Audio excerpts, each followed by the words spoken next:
es un arquitecto portugués. Es curador de arquitectura contemporánea en el Museo de Arte Moderno de Nueva York. Ha trabajado como arquitecto, profesor y escritor. Fue curador de Metaflux en la Bienal de Arquitectura de Venecia en el 2004, así como Post-Rotterdam, Spice Invaders y Pancho Guedes, An Alternative Modernist. Es autor de los libros Interiores 01-010 y de Arquitectura en Público, ganador del premio FAT de Pensamiento y Crítica en 2012. Con ustedes, Pedro Gadanho.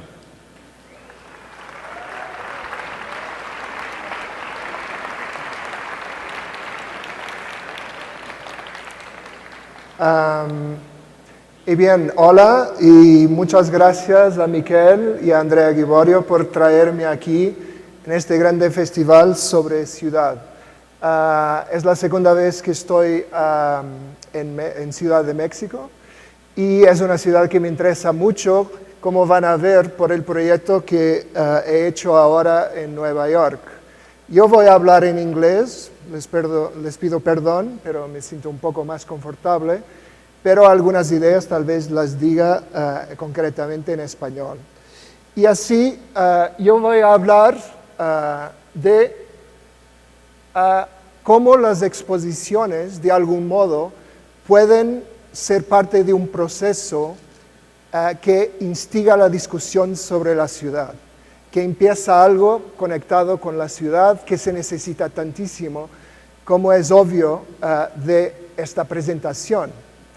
Estoy también muy contento que por accidente Rafael Cárdenas ha hablado antes de mí, porque él es artista, pero en su trabajo de artista justamente utiliza su medio en cuanto artista para hablar de problemas sociales muy concretos. Y esto no ha sido siempre así.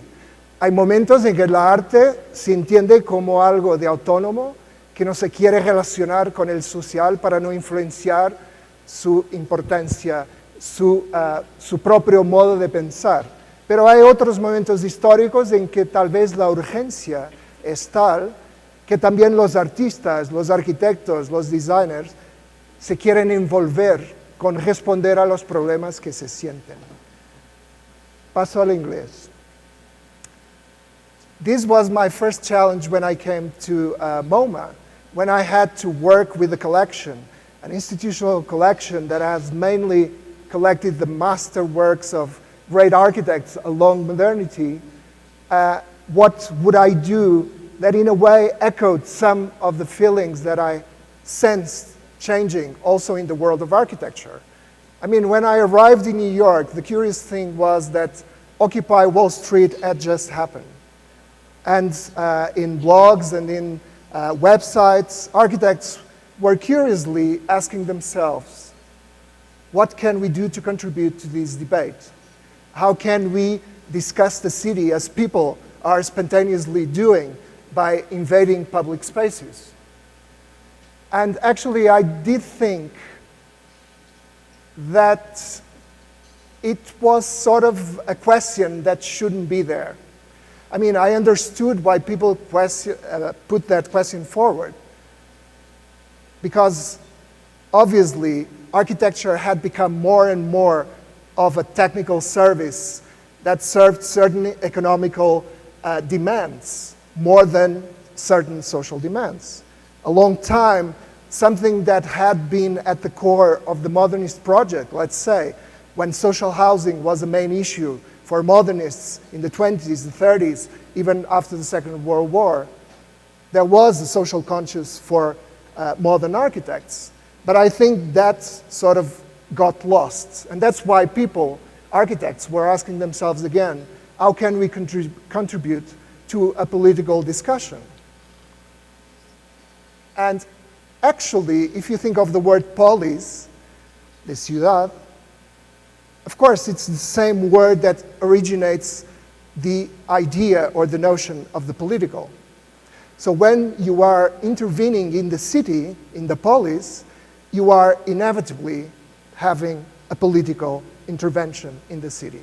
But I think architects have forgotten about these, but now there are many and more that actually remember these and think about it and want to participate in another way in the processes that are shifting in terms of cities, in terms of the problems that we're facing in the next few decades. So what I did with this exhibition actually was sort of rereading the collection, going back to some projects and rereading them as political. And this is a simple gesture, but it certainly had an effect, because when you think about the work of Archigram, for instance, here, you tend to see Archigram dealing with consumer culture, with pop, in a sort of playful way. But you forget that their proposals for the city were actually very radical, and they were actually proposing to totally change the social organization of the city. So they were presenting a critical model on how we saw the city and how we could conceive the city. And so, of course, they made visionary projects that were not at all immediately feasible, but these were part of our discourse as architects. They became part of our thinking, of our culture. And it was maybe important to revisit those projects, not just out of fashion, but because they had something unfulfilled that had yet to be introduced into reality. And I think this actually has happened through other projects. And this is just beginning to explain to you how, in a way, here, we were using the past to think about the present. Also, as in this case in which we thought of works from MoMA's collection about social responsibility of the architect. And actually, we had to go out there and collect some of these works because the collection was not oriented towards that kind of work, that kind of architectural project. So the projects that were shown in this wall about the social responsibility of the architect were actually one that has been mentioned today here, the Medellin Library by Giancarlo Mazzanti.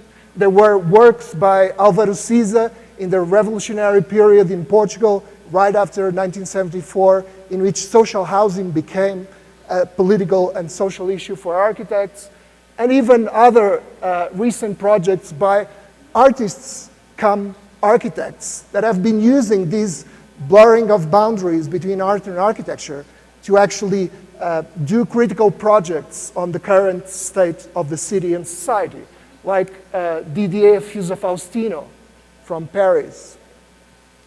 So in a way, we had to change the collection to be able also to represent what was happening right now or over the last decades that could represent a political intention when it comes to social responsibility. So obviously, this idea works as a sort of preamble or an introduction to an exhibition that we did later that I want to present here with more detail, which is, of course, not looking at the past, but actually using the present as a trigger to think about the future. And here, the future is a future that is all about disasters, emergencies, catastrophic problems that we are already sort of glimpsing, we are already sort of thinking about, but that we haven't really integrated into our practices.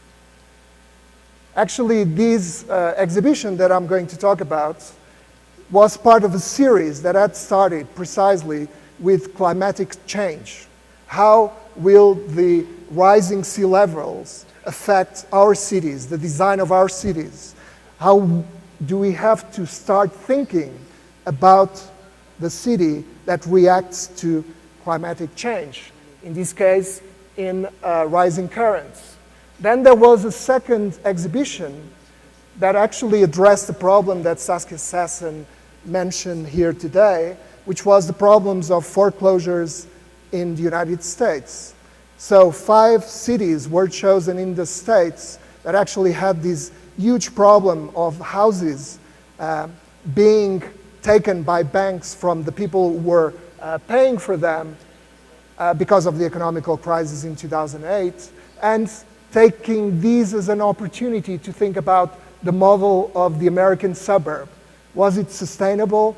Was it something that we wanted to prolong? Or would we have other visions for the city regarding housing problems that we were experiencing. For me, when I was challenged to do the third exhibition in this series, obviously I thought that not only there were problems of density that we are addressing in this conference, the overpopulation, the fact that we are living in cities more and more, that since 2008 had already inspired me to think about cities and to want to do something about cities, but then to also think about a problem that is not so often mentioned when we talk about these dramatic numbers, which is the fact that within this growth in cities around the world, in average, the urban population, 2/3 of the urban population will be poor. That is, conditions in cities will be worse than now. And we know how bad they are now in certain cities. In other cities, maybe inequality is a little bit more invisible. But actually, we can discover that even in New York, you have huge problems of inequality that obviously affect the way we live democratically in a city. And that leads precisely to the kind of political protests that we have seen not only in the Occupy Wall Street movement, but in Brazil recently, or in Istanbul.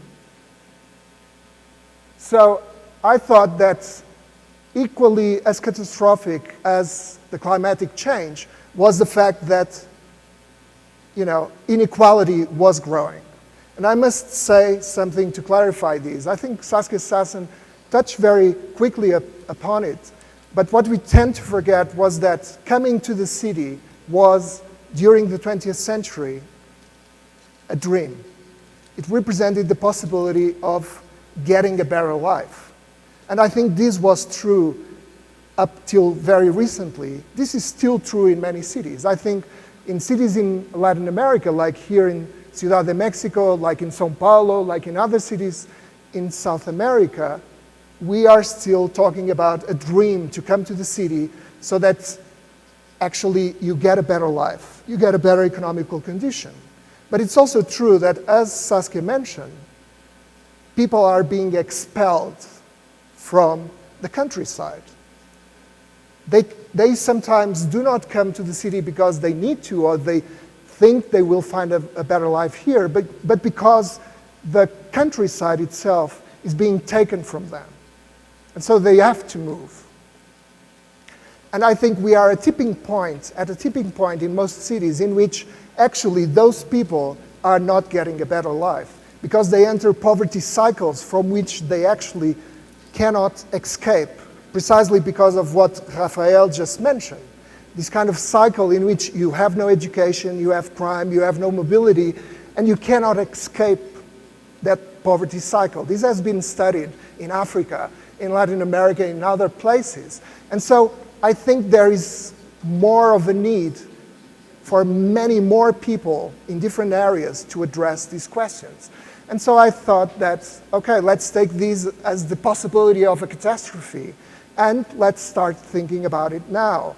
And of course, there have been many people that have been studying this densification of cities. There has been like a good 15 years of books, exhibitions, research projects that have dealt with the idea of the city. I mean, Enrique Burdett, who is talking here tomorrow, did the Venice Biennial precisely on these problems. But it was all about data. It was all about a phase of collecting information about what was happening. But no proposals were actually being created except from a sort of bottom-up source. I mean, there were people doing things that addressed directly these problems.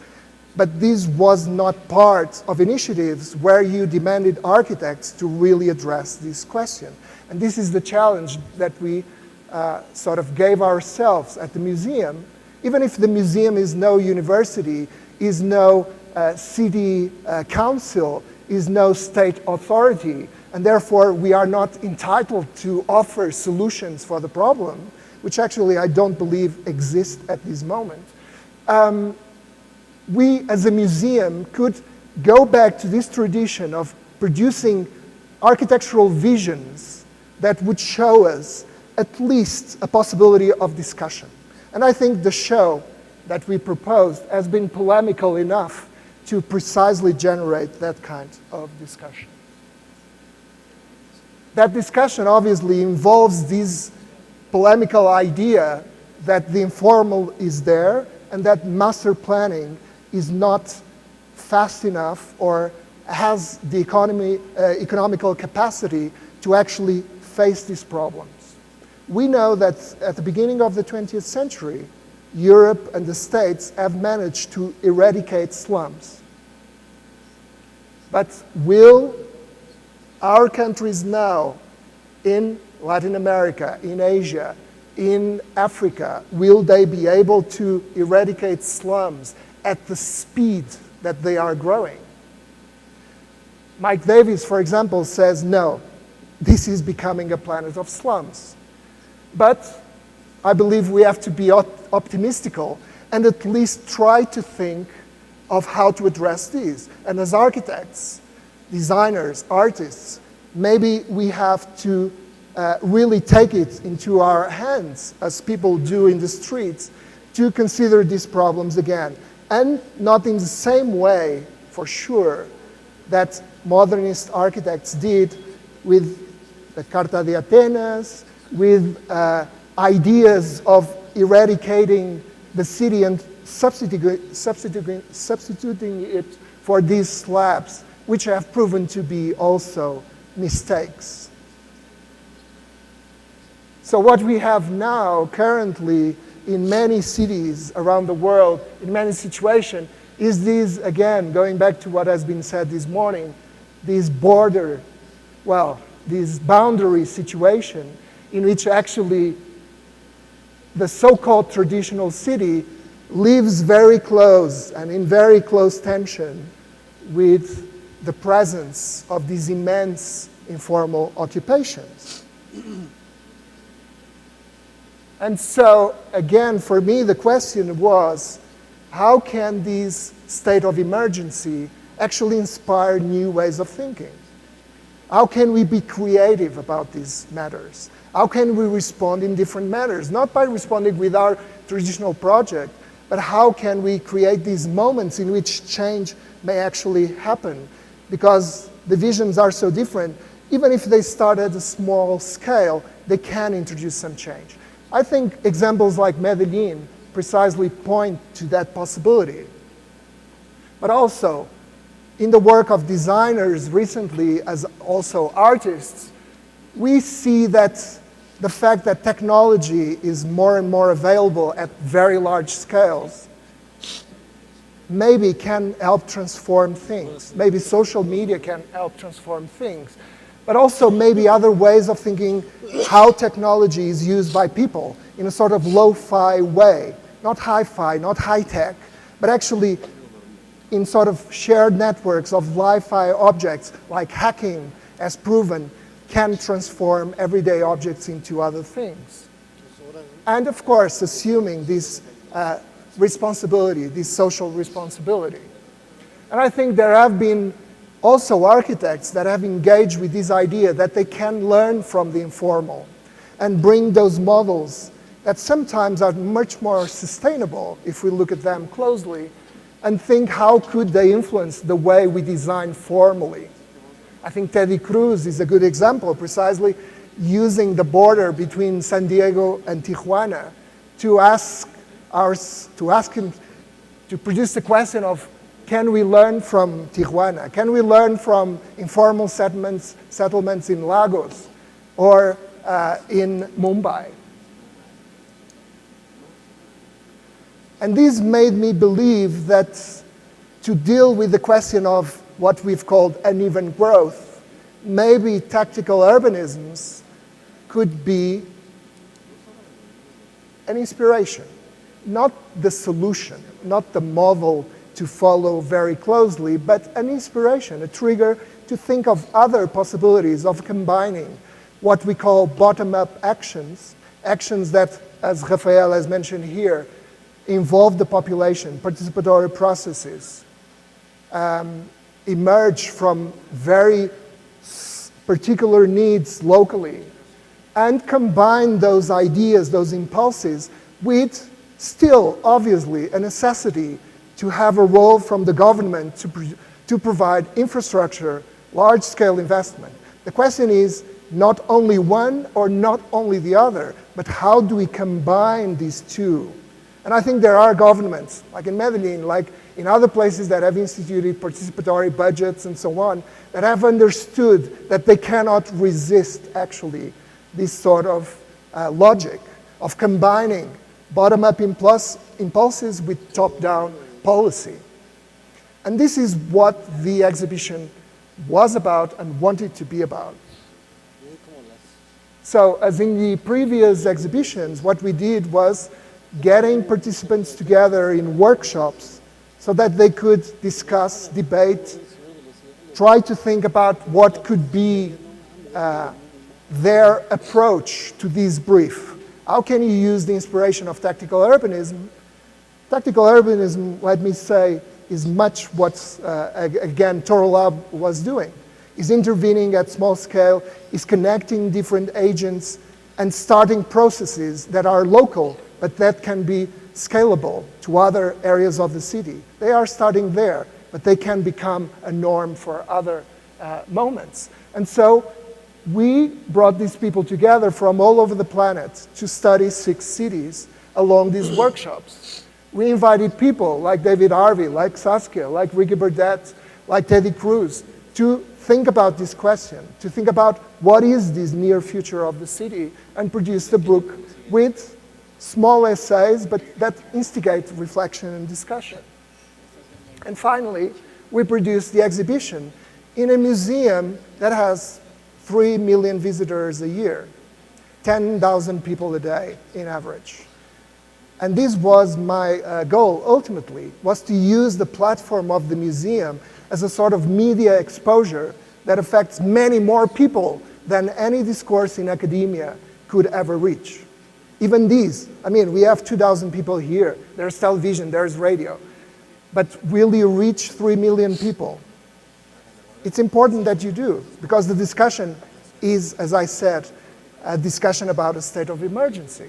And so this is about using the museum as any other medium to actually trigger the discussion and the debate, to make more people aware that these problems are coming. And so, for example, the exhibition started precisely by comparing 6 cities that we chose as case studies. And I have to say that people always ask, why these 6 cities in particular? You would ask, why not Ciudad de Mexico? It's obviously a city that would be very indicated for this problem, to study this problem. But my question was that I wanted to show different degrees, different moments in which several cities are in regards to the problem of inequality. Some are at a very moment in which big problems are still there, with slums very present and so on. And others, like New York or Hong Kong, are very advanced in the way they express inequality in their own, let's say, tissue. So the reason why we chose these 6 cities was to first represent the 6 continents around the world, 6 world regions with different kinds of problems, 6 different moments in history, in the history of inequality, and cities that showed social conflict or social tension in different manners. And the reason I chose, for instance, for Latin America, Rio, was because Rio has the favelas, the slums, in the center of the city. It's not like a problem that is outside that you can sort of forget in your daily life, but it's a problem that is there. And the Olympics were coming, the World Championship of Football was coming, and so the city was undergoing a number of processes in terms of what they intended, how they intended to change the city. So it was a good moment to choose that city, per contrast with São Paulo or Ciudad de Mexico, that had been actually very studied over these 15 years in these initiatives that took place in different contexts. So for us, it made sense to choose Rio, as it made sense to choose Istanbul in Europe. Why?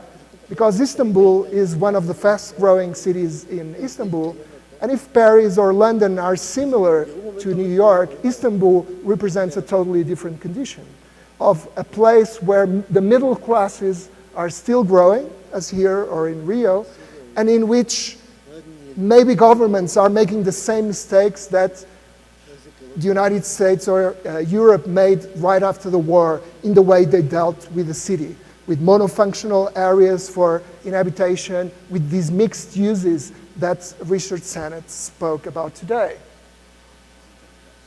And Lagos, of course, represented Africa and a state in which some of these problems are, for us, even here in Latin America, in Asia, almost unbelievable.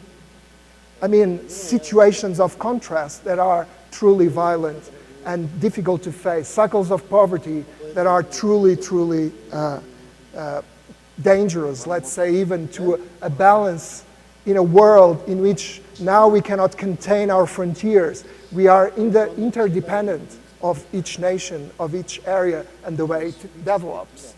Hong Kong, for me, became almost like the surprise. And I'll start by there. I'll come to it. But as a city that is very dense, it is one of the most futuristic cities in the world in terms of anticipating these problems.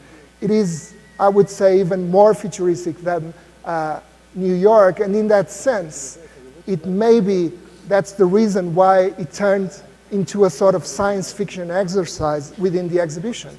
But we did want this diversity of results and approaches. So again, as I said, to trigger the discussion rather than to offer solutions. So this is the proposal for Mumbai. I will go now in the 10 or 12 minutes that I have left, just briefly explain what the solutions are. I'm not going into too much detail, but I want to show you how diverse these groups had an approach to this problem, to this brief, let's say, that the curator set for the program of the exhibition. And I must say that in every city, for me, it was very important to consider that there was a local group that knew the reality fairly well, and there was an external research group that brought a broader vision from centers where urban discussions are taking place for a number of years now. So this combination, that's certainly led sometimes into conflict, discussions, very different positions, was for me very important to, again, make a combination of local knowledge with, let's say, global knowledge. And what you see here is actually a sort of idea that I see inspired not only in this idea of tactical urbanisms, as when populations occupy Torre David, in which there is just a minimum infrastructure that people appropriate and take as their own in Venezuela, in Caracas. So it's like a big infrastructure that enters the city and contrasts this traditional modern idea that, you know, Dharavi, which is a 1 million people slum, let's call it, in Mumbai, in India, that instead of it being raised to give place to towers or to give away the pressure, the economical pressure to restructure this central area of the city into traditional city, let's think that we could offer just minimal infrastructure that people could occupy, like a carpet that would float above the existing so that people slowly would grow organically through these structures, like you offer a tree pole, a support for the tree to grow. And so this is obviously a science fiction idea. This is obviously not doable over the next 10 years. But there is actually the technology. This combined this local group with a group that does research in the MIT precisely about these mega infrastructural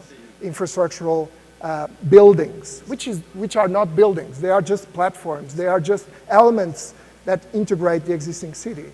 And you could go back and understand that this has references in our architectural tradition and culture. Yona Friedman was proposing these sort of ideas of informal dissemination through the city.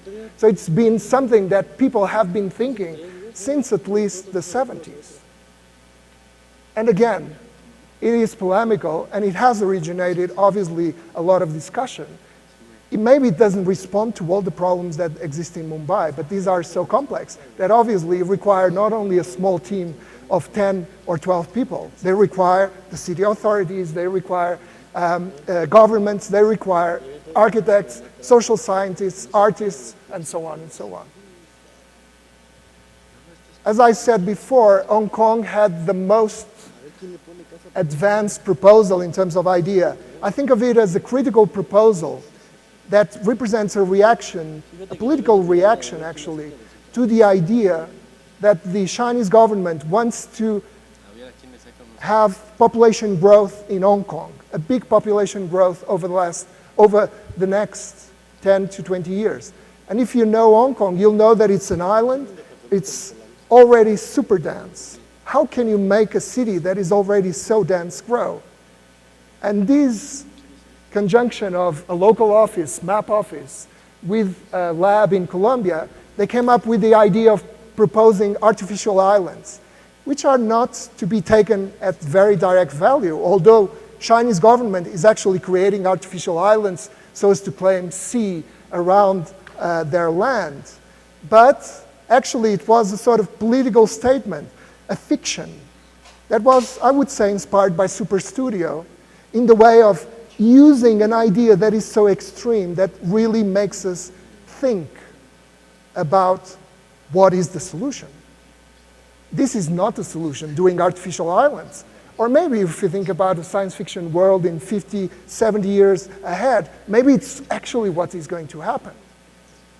But let's say it's only a fiction, a friction to provoke thought. In the case of New York, people, the teams invited to participate, and which for me, in their diversity, represent possibilities of future practice for architecture, they just responded to a very, very specific problem. You know, there is a huge need for housing, affordable housing in New York. Although New York seems so much of an advanced city with, you know, resources for all, with a better quality of life for all, what they did in their research was to discover that there was a sort of invisible slum in New York. Although the city formally looks like the traditional city, if you go inside the houses in Queens, you actually have them subdivided, inhabited by 30, 40 people, immigrants that are coming into the city. So there is, as in the Lower East Side 100 years ago, there is an invisible slum in New York. And this is what they made. They made it visible. They showed maps in which you see the illegal conversions, and you show that there is an inequality in New York. And we know these. Mayor Bloomberg said very proudly, of course there is inequality in New York because we have 500,000 millionaires. So these people are so rich that obviously there is a gap in between one part of the population and the other. But I think it's a little bit more perverse than that. And so they actually engage with people, activists, to discuss social policies, housing policies, and they tried to present two models. And I must say that it was very interesting because the local group, City Studio from Brooklyn, and Costra, who integrates Miguel Robles Duran, which I believe is from Mexico, they had such different ideological positions that they came back with two different solutions for the problem, which I accepted because I think that reveals that there are very different ideas out there, but they will eventually have to come together, as Chantal Mouffe defends, and this idea of agonism, of political agonism, that different conflicting positions will have to come together if we want to solve the problem. So I was not worried that they showed contradiction or problems or conflicts. I think this is part of life. And it's part also of the way in which we'll have to deal with the city. In Lagos, what we had, which I think is very revealing to some, responding to some of the actions that have also emerged a lot in Latin America over the last years, was that we had the so-called collective Inteligencias Colectivas from Madrid, a collective of very, very young architects that, as their usual practice, studies creativity that comes out of the streets, that people do in the streets, and then they turn them into design prototypes. And they applied this method to Lagos. They went to Lagos, they saw what was coming out in the streets, and they transformed them in design prototypes that could be part of a future vision of the city. With obviously a local architect, Malay architects, that have already over the last 2-3 years had been very recognized by some illegal school that they had done in the worst slum of Lagos over the water. So what they had to imagine was, could this ever become a Venice? And it sounds like almost a joke, but Venice, think about it. Maybe 500 years ago, it would look like a slum. But it has evolved organically until it has become the beautiful city that we know. And this is what I believe will happen to the current slums. If we do not eradicate because we don't have the capacity, they will grow into an organic city that is productive, that is lively, that has a capacity for survival. Rio, finally, or before Istanbul, was another solution that came that was very interesting.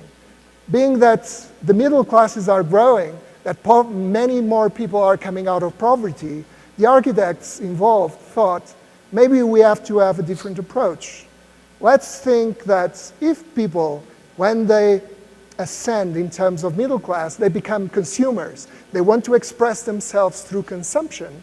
Maybe we can give them objects, ways of using and improving the city that they can use for themselves while expressing their identity, while being empowered to take hold of the public space or even improving their houses.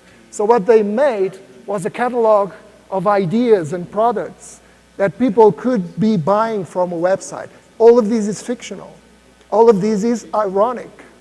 But maybe irony, maybe humor has also to be part of the discussion, so that you really think of different ways, of the out-of-the-box ways to address these problems. And finally, in Istanbul, something that I was being reminded while Rafael was talking, the fact that these housing projects that the government has suggested and is still doing now in Istanbul to respond to social housing or middle-class housing problems, needs, is very similar to what has been produced in the banlieue de Paris, in the suburbs of Paris that have become hotbeds of conflict, of racial and social tension, which have not worked as intended, which are monofunctional. People live there and they travel 2 hours to go to work. And these places are not productive. And what they thought was these communities would have to be given again the notion that they can do something about their neighborhood, that they could plant a garden, they could exchange services, they could have a local economy in which actually social media can help people to feel engaged. Because as Rafael said, it's very difficult to have participatory processes in this sense. And we do need to engage people to understand that they can do something about their own lives, even if we believe that government has to also play their part. And I agree with Rafael, not with assistencialismo, but with engaging with these processes. And again, I think designers are there to conceive these processes, to design the interfaces, to help people, to do workshops with people, to teach them how to do things. And this is maybe where this conjunction of our discipline, our tradition, our tools can be combined with needs that will become more and more present. And this is also why we thought that the project couldn't stop there, and there would have to be some sort of platform in which other people, other than the participants that we've chosen, could be engaged into the discussion. And this is why we created a website that is not very traditional. It's not like your usual description of the contents of the exhibition, although it has that as well. But it's rather a platform like Instagram or Tumblr in which people can submit their own ideas. So this is a platform that is ongoing, that stays on as long as the museum wants to have it. It has already 200 submissions from around the world, but I think that's not enough. I think there is a lot of work that has been happening in Latin America that is relevant, that should be there. And that I want to say here will be actually exhibited in the Vienna Biennial, the new arts and architecture biennial, in which uneven growth will be shown. So if you put your work there, I'm talking about you young architects that have just started doing something very small in your neighborhood, put it there and it will be shown in Vienna. And it's not because it will be shown, it's because it will become part of the discussion. And I think this is probably one of the most important legacies, let's say, of the exhibition, is that it can continue with grow with a participatory process of those who are actually doing things to change the reality that we've shown here. I know that this truck is around there somewhere, Productora for Alumnos 47.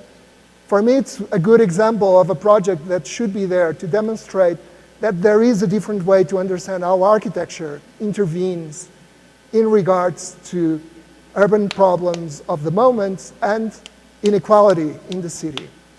When this truck goes to a neighborhood and kids have access to books, they start to be engaged with the idea of education. And even if for a week, there is something that changes. So this is an example of tactical urbanism, of that tactical urbanism that can have very different forms in very different places. But it's certainly part of the mix that will be needed if we want to address the problem. Thank you.